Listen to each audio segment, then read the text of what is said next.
A while ago, I made a modular system for common boards for hobby projects. The idea was to improve flexibility by removing the need for pre-planned mounting holes for PCBs with standardized modules. The modules are mounted with 3D printed screws on a standard grid. Only minimal fasteners are used for the board itself. To show it off, I will replace this disgusting old plywood sheet used to mount some electronics for my 3D printer and its enclosure. As you can see, plywood does offer expandability, but the outcome is messy and hard to modify. So I started by cutting two new plywood sheets with a standard hole pattern for the modules, using my laser. The pattern is composed of evenly spaced 7 mm holes in a square grid, with 27 mm between the centers.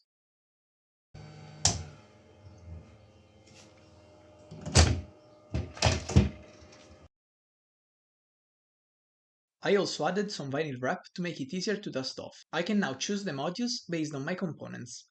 The original version was too finicky and fragile, so I decided to remake it. All past modules have been updated to this last version. Here I will need a breadboard, an OLED display, two buttons, and one relay.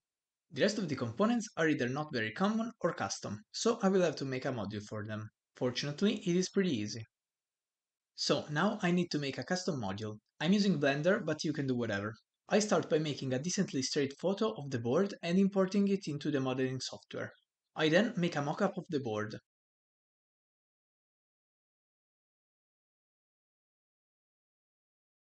I can now import the standard module and replicate it to cover the dimension of the model to then add mounting holes. For most modules, I actually make plastic pegs and one mounting hole to only use one screw. That proof board you just saw is pretty interesting. It uses an embossed 3D printed piece and copper tape to mount an SMD component. I will experiment with this a bit more in the near future. After printing all the modules, I can start planning the layout I'll be using. Here's a pretty cool module.